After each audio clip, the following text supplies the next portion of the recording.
acceptable in rugby, in sport, and in the world we live in. It is rugby against racism.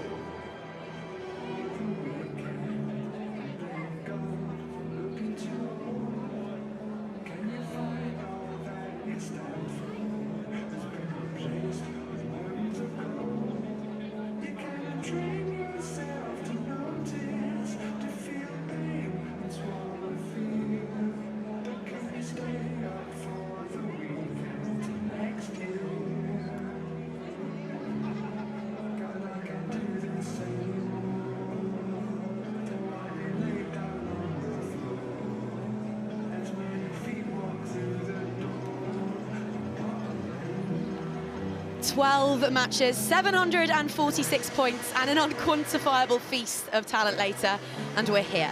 The final day of action of the Under-20 Six Nations. First up, we're in Glasgow as a wounded Scotland host a confident and ambitious Italy.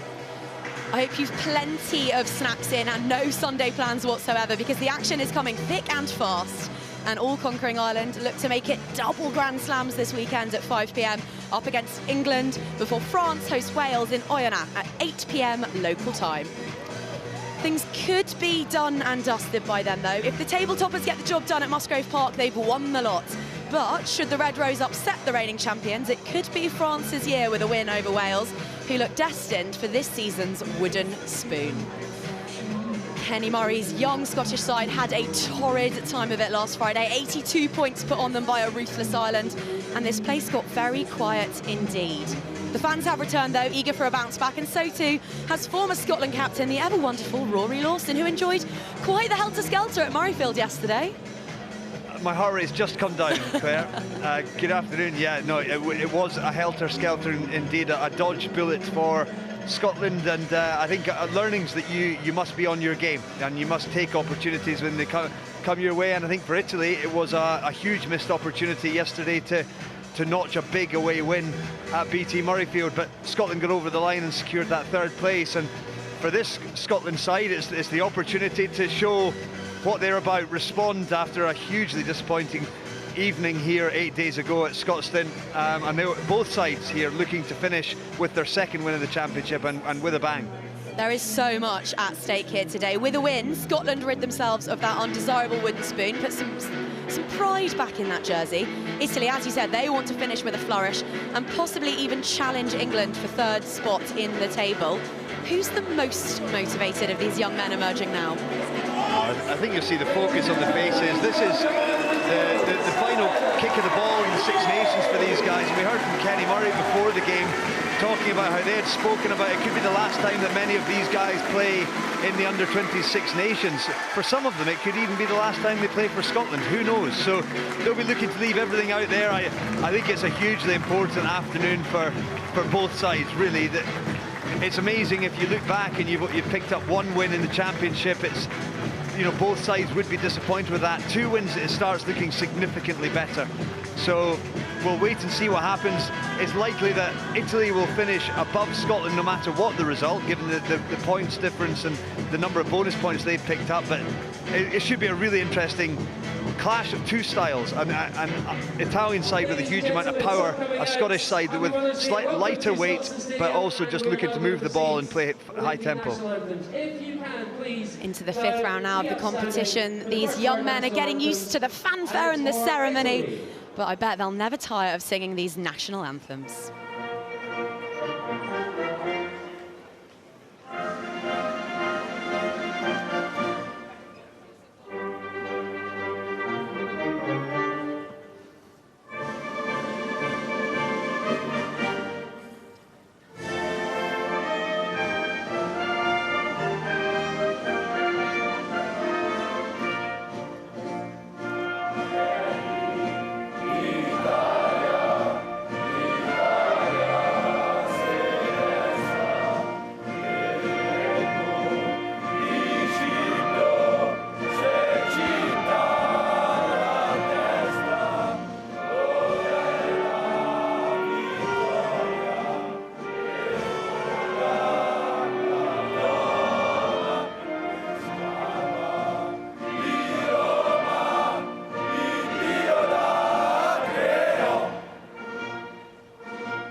Primo.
Good few thousand have gathered here as Kenny Murray's side look to end their campaign on a high note. He's made 8 changes today, including a new look engine room where Eddie Erskine gets his first start of the campaign alongside Rory Hart, who impressed from the bench against Ireland.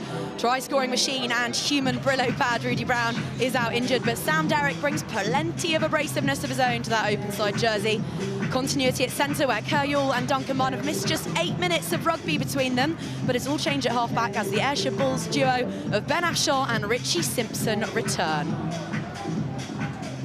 Italy's pack is both monstrous and mobile. The front row alone boasts 7 tries this campaign, and David Odiasi's work around the pack has proved as compelling as his post-match interviews. Alex Mattioli and Pietro Torrisi have started every round in what is proving a rock-solid lock pairing. The headline in the backs is that there's a new Azzurrini fly half, 18-year-old Simone Brustigella wearing the number 10 jersey for the first time, as the electric Francois Carlo May returns from injury to start at the back. Giovanni Sante, who started every other round at fly half for Italy, is amongst Massimo Brunello's replacements, whilst Corey Tate and Harris McLeod have both scored for Scotland this campaign and are poised to make an impact. The man in the middle is Morne Ferreira, the South African taking charge of his first under-20 Six Nations game, assisted by Owen Cross and Takahito Namakawa, with David Rose on TMO duties. Scotland playing from left to right in that away strip. Italy in that rich blue that earns them the nickname the Azzurrini.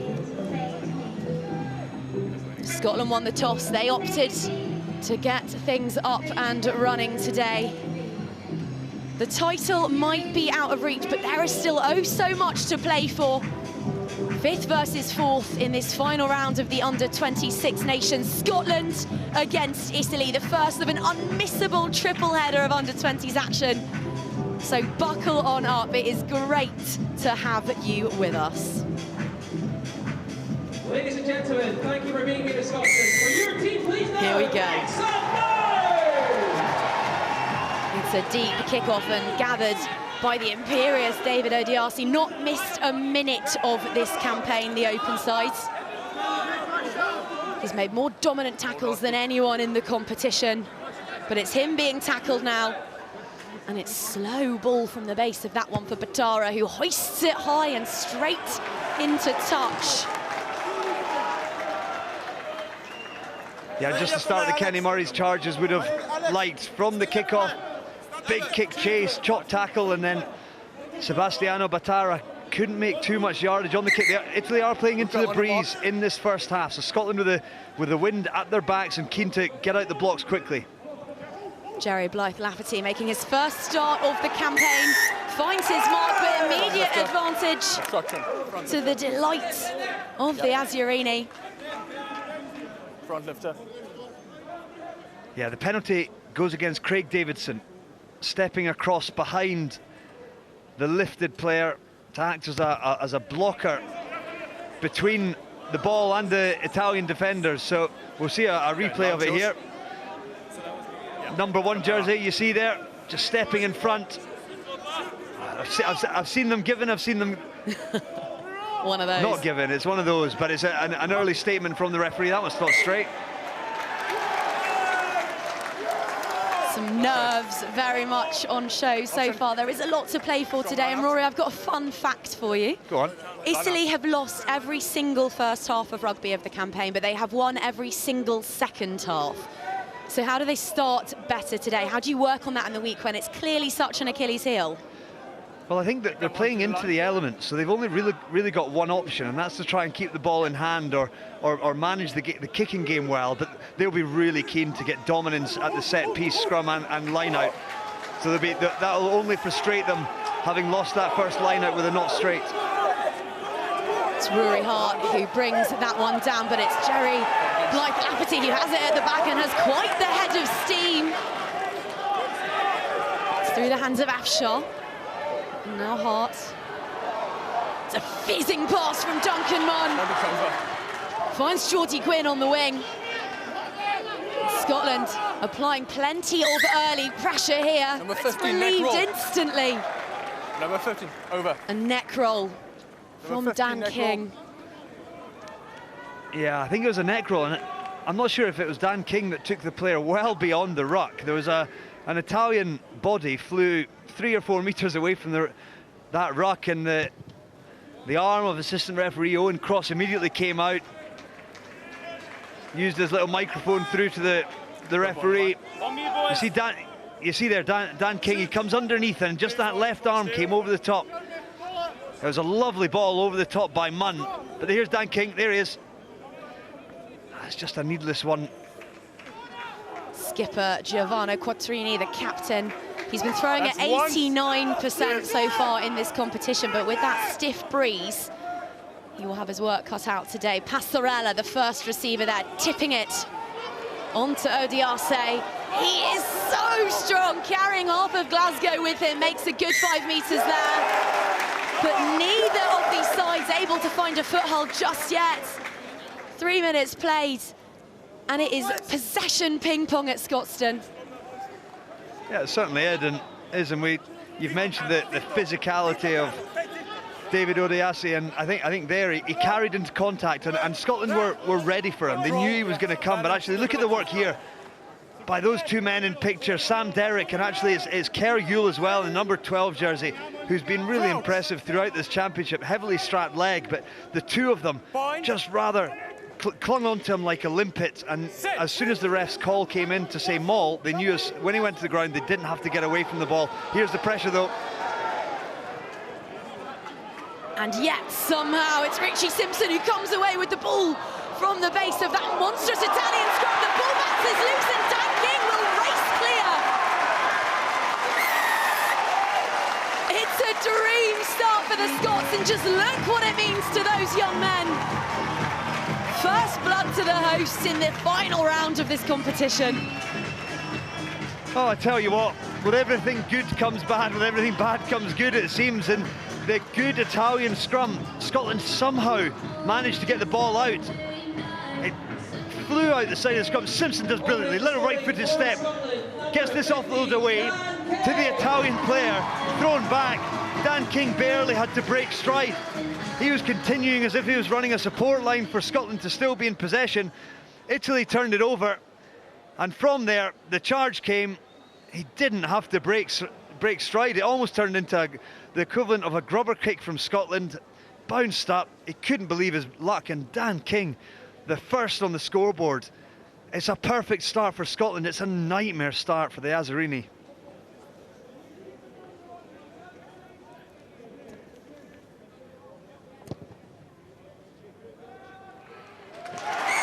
Richie Simpson is an excellent striker of a rugby ball, and he gets his account up and running, makes it a 7-pointer, and Scotland lead 7-0, looking for their first double home win of this competition since 2015, and it couldn't have got off to a better start. Alessandro Jacey will look back at that, and Wish he had the opportunity just to hold on to that one. He did brilliantly because he had 3 Scottish attackers outside him. He intercepted, threw it away, and Scotland snaffled the opportunity. Difference today, Claire, with the halfbacks and with the significance of the breeze. We spoke about it before the game, but Afshar and Simpson, excellent kickers, both of them. They'll be looking to send Scotland into the right areas. And offsets Francois Carlo May, and I'll tell you what, if you want to stop him, you're going to have to catch him first.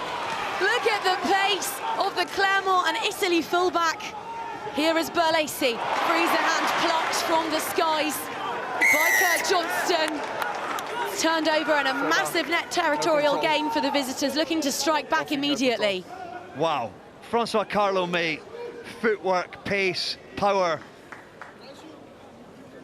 Kerr Johnson did brilliantly on this occasion to be the guy who intercepts when there's a 3 attackers for Italy with nobody in front of them.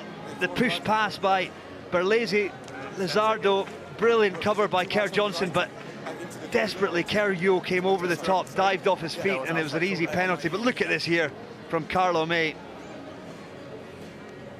Just outstanding. Stepped on the inside, left-footed, right foot.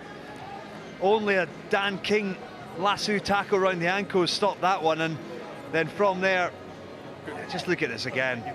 That was a joy to watch. Francois Carlo May, what an athlete he is. Scotland, as if they needed a warning, can't kick to him without a good kick chase. Good. Option. He's one of the 6 Italians plying their trade at a French club. Represents Clermont, made his debut against the Stormers in Cape Town this January, and all of that experience at senior level telling as he hoops that one 6 metres out. And from this distance, Italy are absolutely lethal. The vast majority of their tries come from driving mauls, and Scotland have the worst record in this competition at defending them. Let's see if the stats come good. The early signs are promising. The curly mop of Mattioli at the heart of that one, whipping back and forth as the gears begin to grind down Italy, crash over. It's Giovanni Quattrini, the captain, who rises with the ball, his 2nd score of the campaign. I think we've got a game on our hands. Oh, we sure do. It could well be a clash in the styles, as we mentioned at the start, but there we see the power. Scotland back their own maul on their line-out, and you knew they saw the threat, they understood the threat. You can see Eddie Erskine on his toes, just waiting, no thought at all about going up to compete with it. It was all about trying to build a wall. But as it was, Italy patient. The man at the back, the skipper, Quattrini, just waiting for the guys in front to build that momentum. 1st gear, 2nd gear, 3rd gear. Then the runaway train, it was no stopping it. Quattrini dives over, Italy respond immediately. We have a game.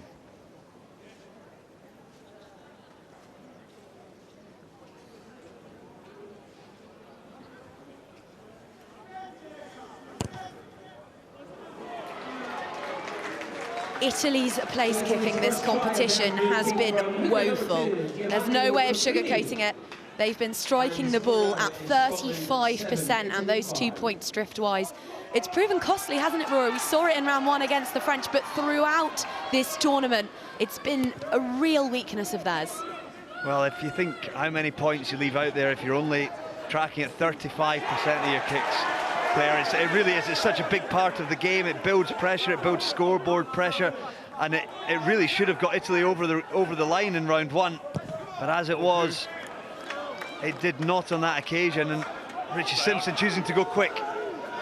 King, try scorer, has it in the centre of the field, assesses his options and skins Bozzo before carrying into heavy traffic and eventually stalling. This is Erskine, his first start for his country at under-20s level. And then a man who's been around the block a few times in this competition. Good, tackle first. Liam McConnell, the captain, hasn't missed a minute. Is good. Number 5. And the penalty goes the way of his side. So this is an area that referees are picking up on so quickly. The tackle player, essentially, the jackler has 0 rights for as long as the tackle player is in and around the ball. And actually, you just see Teresi, the number 5's body is between the ball and Scotland.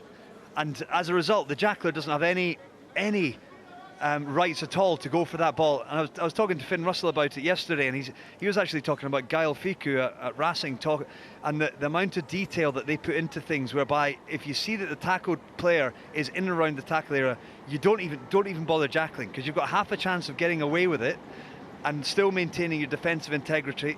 As it is, on that occasion, the jackler went for it. Richie Simpson opportunity. Well, he had the wind at his back, and the GPS switched on. That dissects the posts, and the gap grows to 5 with 10 minutes played. Rory, I've got to say, around these parts, there is no bigger name drop than saying that you were just chatting to Finn Russell yesterday. What a move that was. He was enjoying himself at Murrayfield, albeit on the other side of the whitewash to what we're used to, watching his replacement, Blair Kinghorn, dot down a hat-trick. That's 11 in front, offside. We just see the wind there. Ball driven into that wind, kept low, and I didn't pick up who it was from Scotland who reached out for it, knocked it on, and then the player in front of him, I think, must have picked it up. You just see the effort there from Brisighella to go into the wind.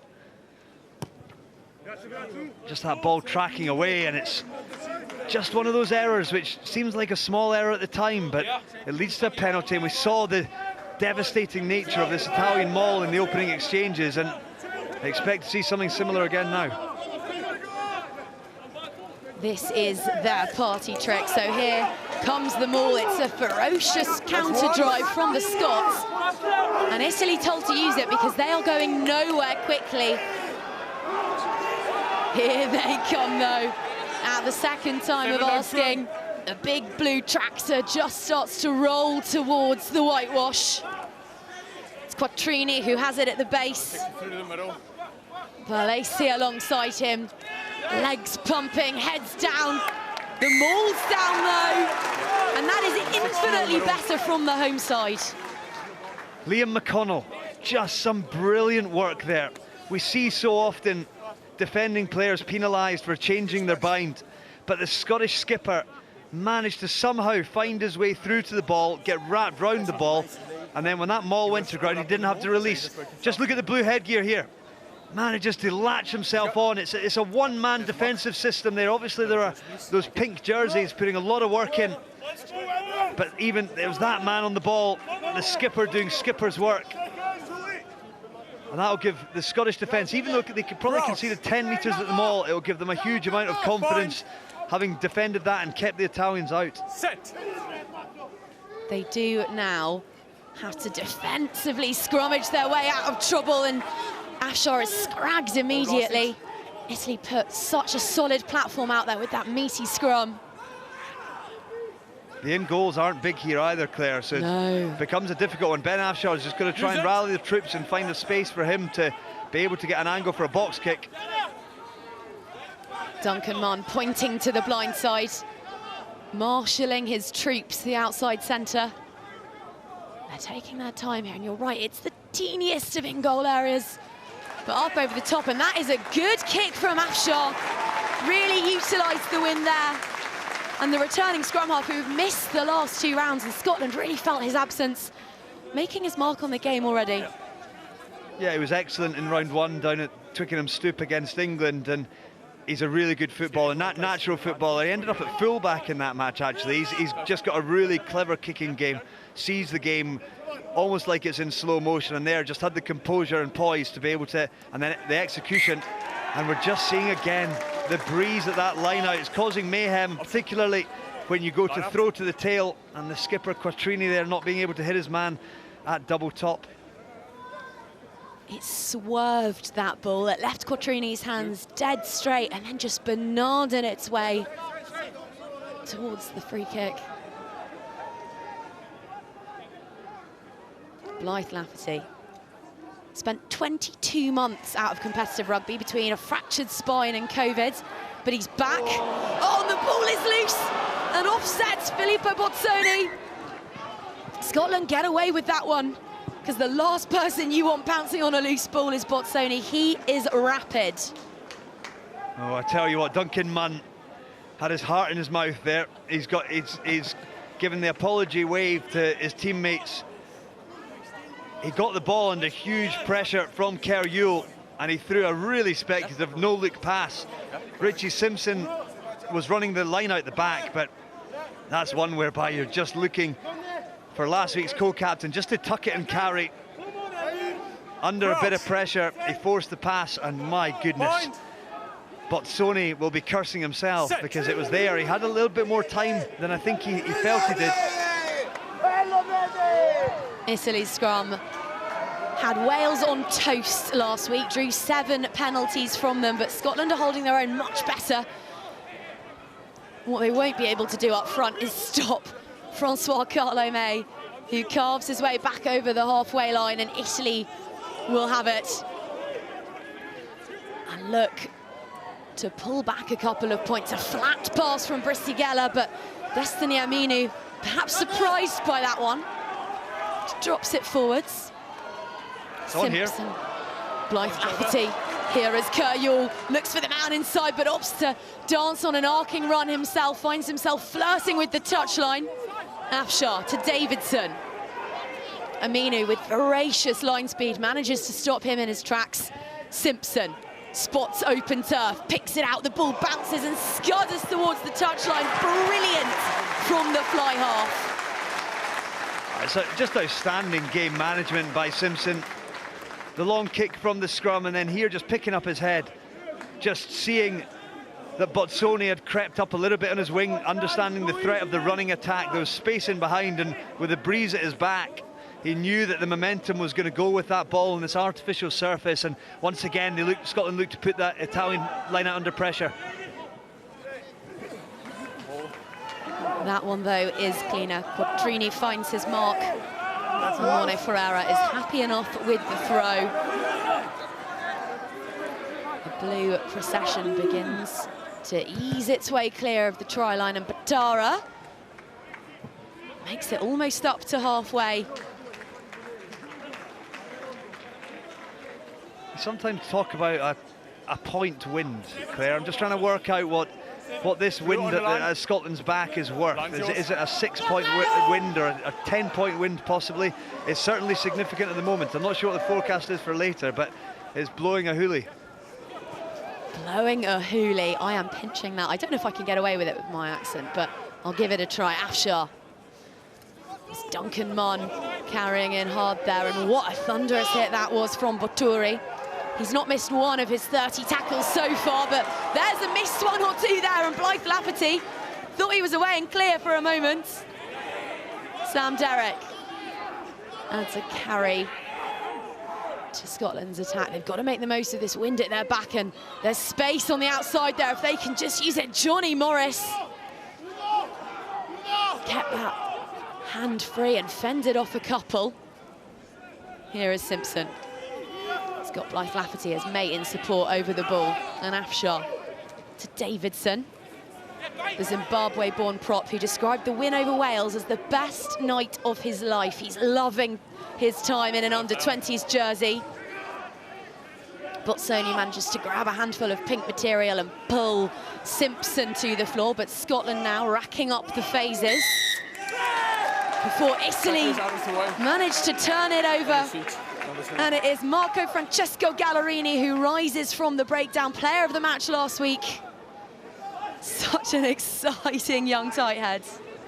The effort on the ground, his secondary effort, this is obviously a big hit on Afshar by Boturi. But the turnover that came here, just the tight head prop, look at that effort. The speed of his body height drop there while being able to maintain a solid base.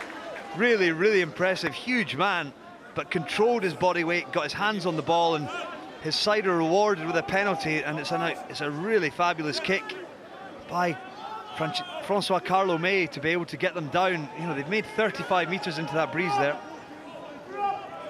Possession is currently split 50-50, and that is exactly how this one feels, on a knife edge as Bozzoni finds Bozzo. And they're up onto the 22. This is Aminu. All 6'1" and 120 kilos of him. There are some big units wearing blue today. And the men in pink Going to have to work awfully hard, which they're doing remarkably well. Yeah, it's Berlazy on this occasion. We saw Kerr actually in a similar area when Scotland were trying to exit, going off his feet. And this time it is Berlazy. Goes off his feet, desperate to get in ahead of the jackler. And Italy cough one up when in a dangerous attacking area in Scotland's red zone. But you spoke about some of the stats of Odiese. The Italian pack are huge men, Claire. Being down pitch side, seeing them warm up, you know, they're not much different to the full men's team yesterday at Murrayfield. And there again, both hookers really struggling with this breeze. Blythe Lafferty there, giving a little bit for the win, but actually ended up throwing it down his side. So surely they need to start adapting. Surely you start sending it shorter, you plan accordingly. It's really interesting how sometimes the under-20s adapt just that little bit slower than their senior counterparts. They're not as used to problem solving. Yeah, I think in this here, that the lineouts, both hookers are struggling. That one there, it was like Blythe Lafferty had allowed for a bit of breeze, but sometimes you stand on a golf tee and you allow a little bit for the wind and it comes straight out the screws of your driver and the wind barely touches it. That was one there for Blythe Lafferty. It came straight out the screws, went straight down there, and actually Scotland ill-disciplined at the follow-up line out. And once again, Francois Carlo May will look to put his side in a position whereby they can go to their most dangerous suit. That line-out maul, the set piece, the power game. I saw Scott Lawson earlier on, who helps with the throwing actually of Scotland right through the age group system, and he was saying this Italian pack, they are just built on a rock-solid pack.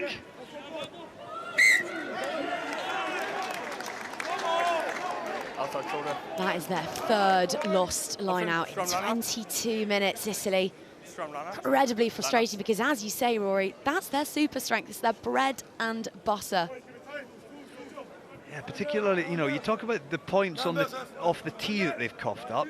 Realistically, 3 of those lineouts have been close to Scotland's line, and I think that's one that will hugely frustrate the Italian coaches.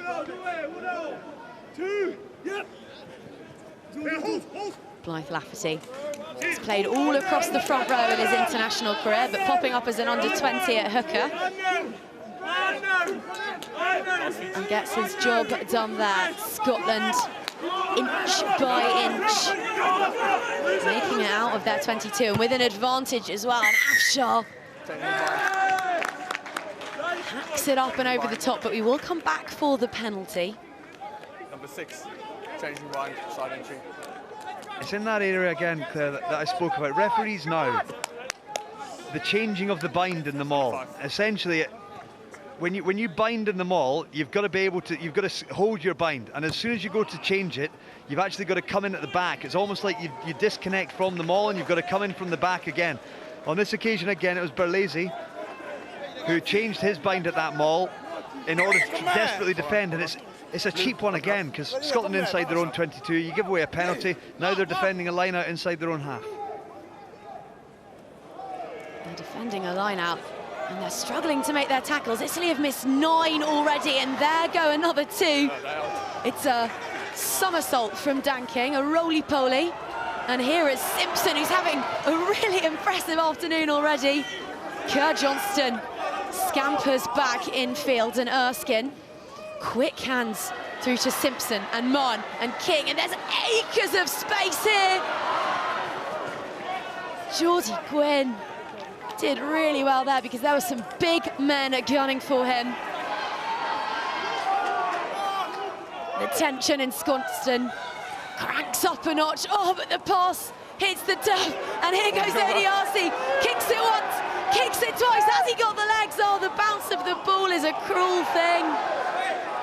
Scotland reclaim that one. You cannot take your eyes off this one.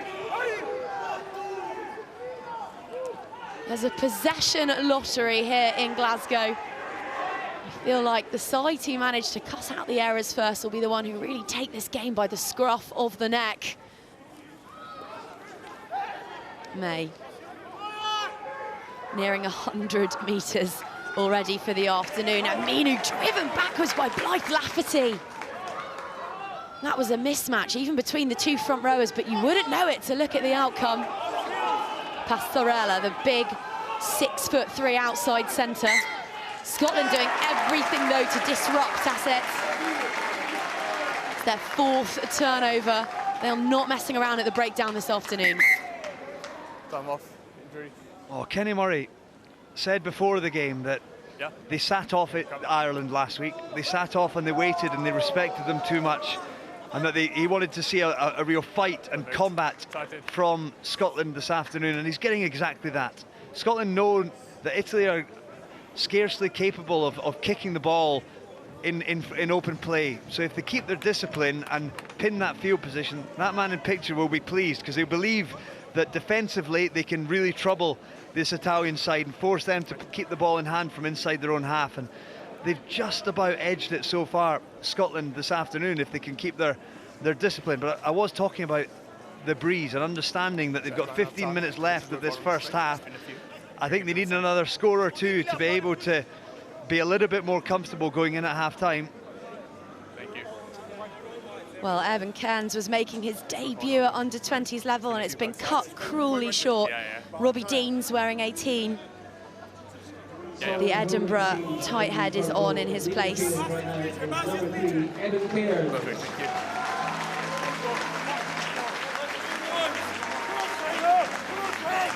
Looks like he might be heading off for an HIA. He's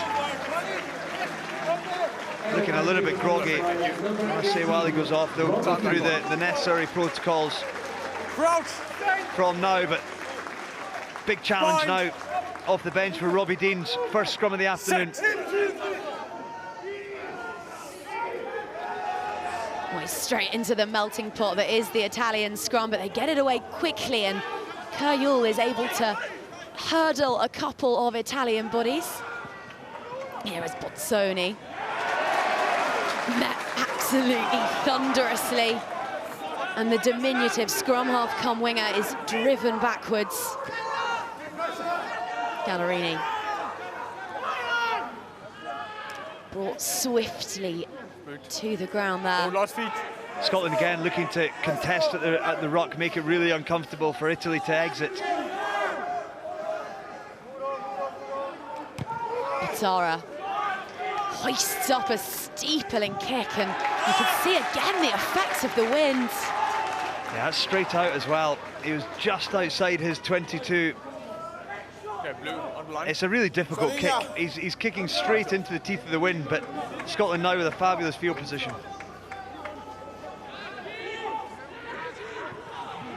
McConnell, the captain, the recipient of that one. Derek finds fellow back rower Morris. Scotland letting the forwards do some of the heavy lifting, and again looking to open up space on that left wing. It's proven so profitable for them already this afternoon, but the ball is loose, dribbles forwards. Neither of these sides have settled yet, have they? It feels like we've hardly had any sustained passages of play. Yeah, that one there. It's the forwards get so frustrated by this, because it's attacks. The backs attack down the outside channel, and they're just looking for them to look after that ball at the ruck, get into the shape. You've got the front foot. Dan King just on the ground, just needs to be able to control that possession, place the ball clearly.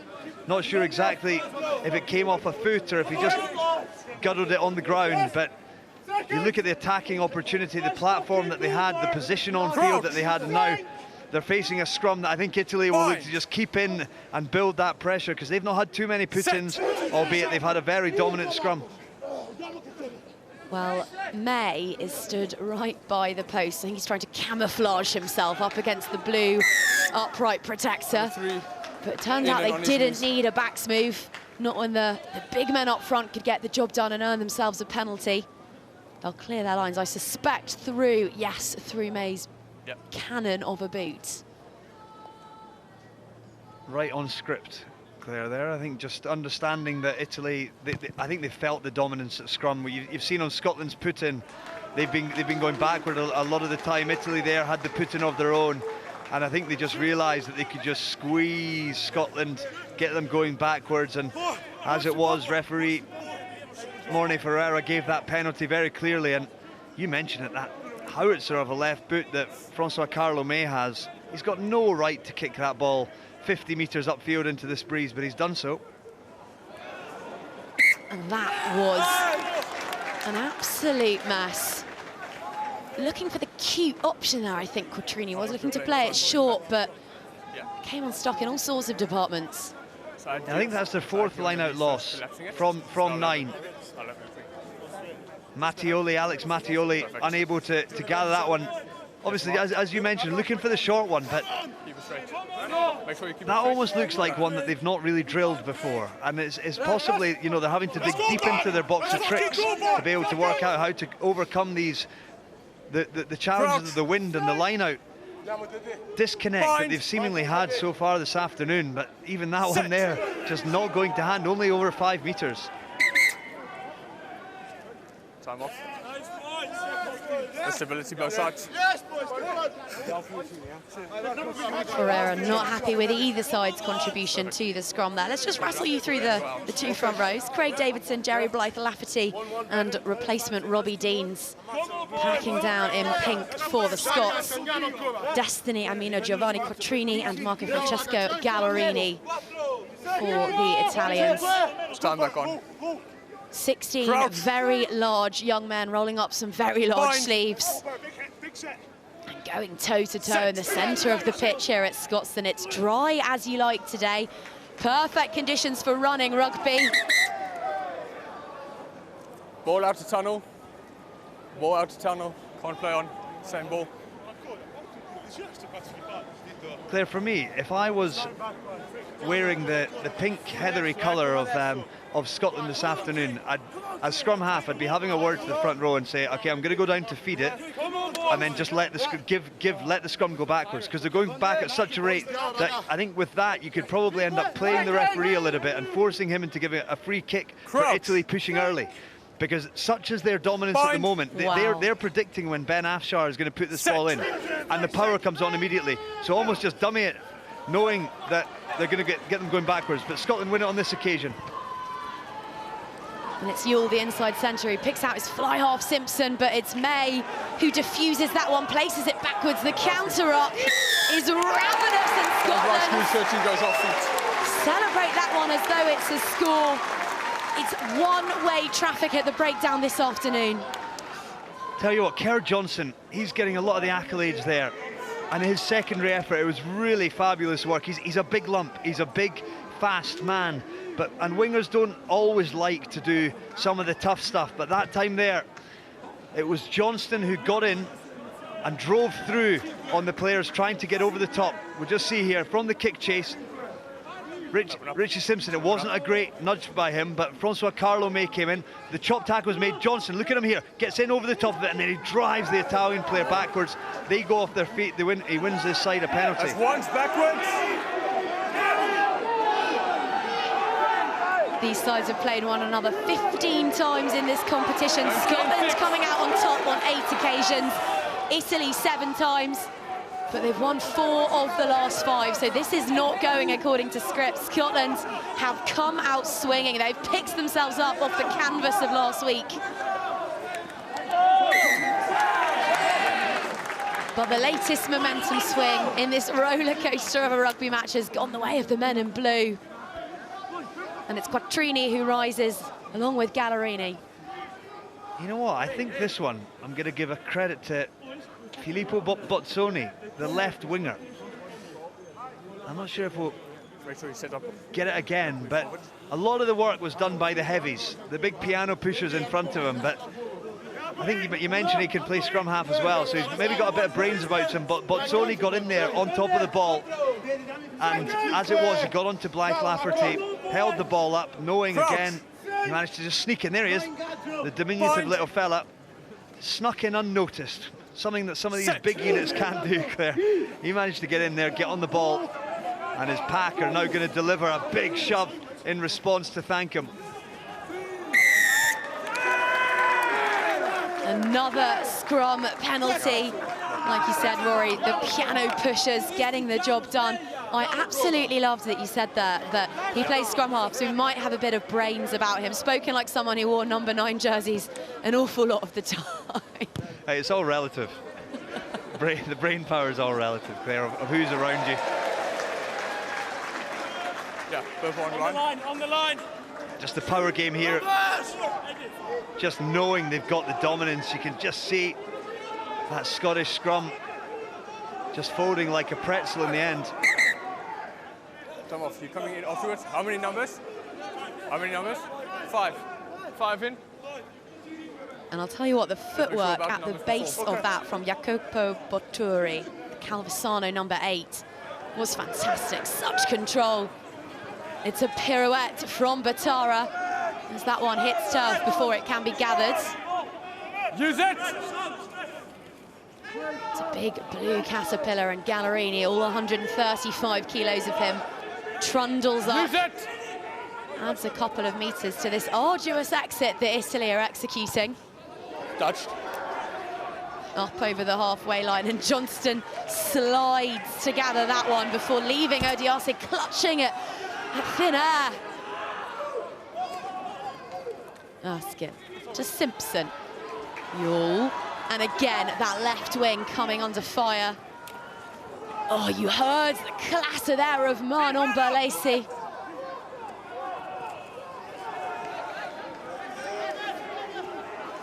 Robbie Deans with the carry, and Scotland with the penalty. Tackler fixing the clean out, number 8.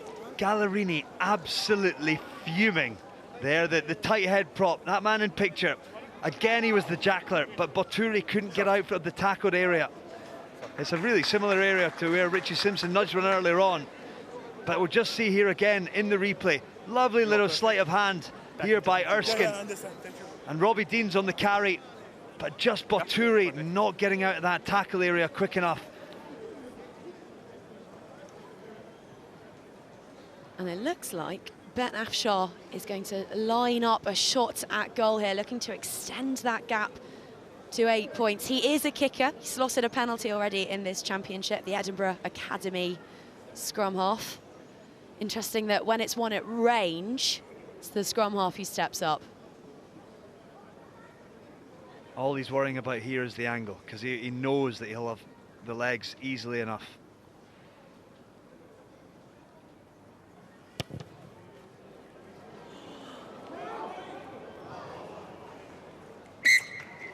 Just drifted agonisingly wide there. It looked like he might, by a matter of inches, have had the distance. It's 3 points gone begging there. 50% of this one, 50% has been played in that quarter right there where he took the kick from. Italy struggling to exit, Scotland struggling to make it into the 22.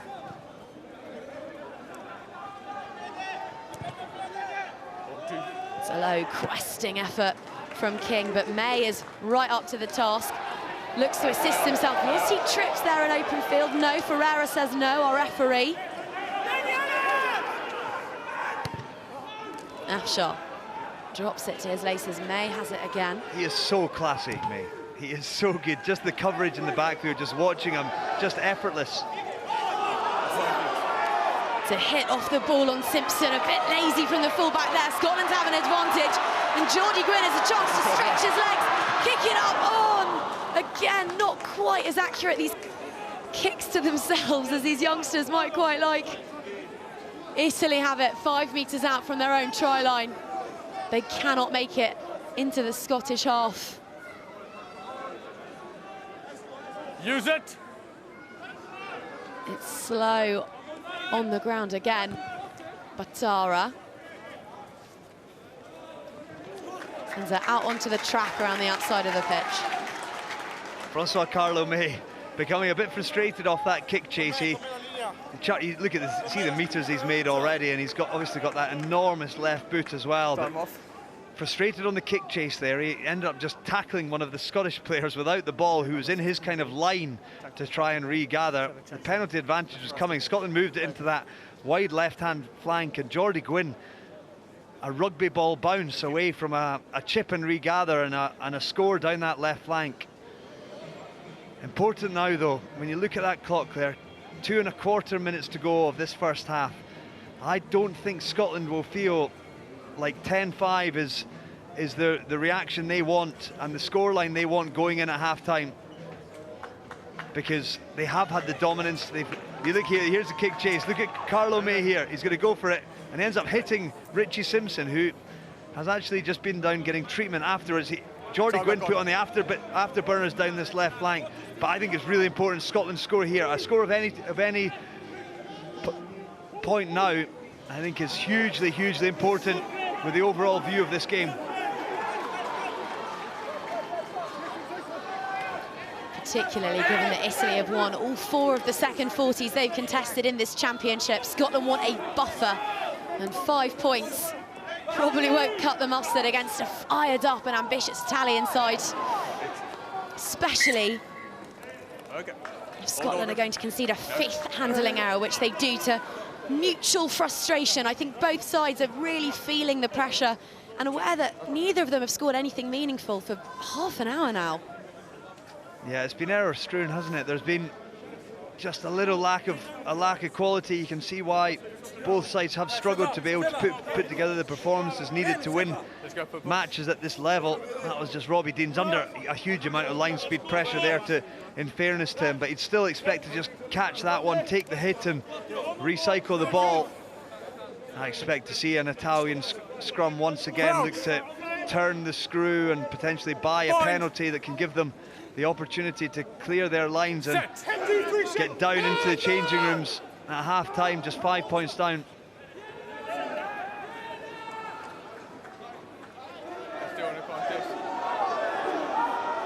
The acceleration, the power that those 8 young Italians managed to get. It's a searching chip over the top. They were playing under an advantage though, so we'll come back for the scrum penalty. They're 4th in this opening half. Remember when you were learning to drive and you had to try and find the biting point before you took the handbrake off?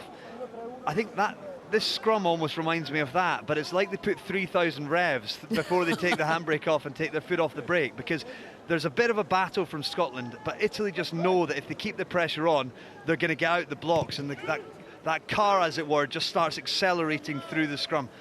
And that's what we're seeing there, is just that power dominance, the weight that's coming through that front 5. And they've been able to buy penalties, and knowing second half when they've got the breeze at their backs, if this breeze sustains through the half-time period, that's going to be something Scotland will be so wary of, and they've got to cut out the errors that lead to these scrums in the first place. Whoa. All 6'6" of Alex Mattioli rises to claim that one. He just goes and goes. The look forward, played almost every minute of the championship. He and Teresi are quite the engine room. But it's Passarella who has it now.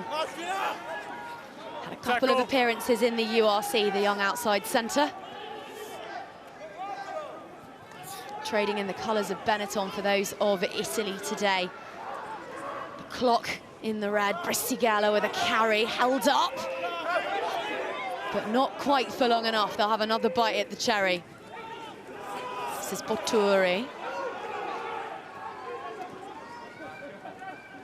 One final throw of the dice to look to narrow the deficit before they head to the sheds. Bozzoni chases his own, but the touchline claims it, and our referee signals that they are to head to the sheds. They'll shelter from the wind and then come out for what Italy are hoping will be yet another dominant second half display. A try from Dan King, a response from captain Giovanni Quattrini, and then a Richie Simpson penalty, the only other score in what has been a nip and tuck opening 40.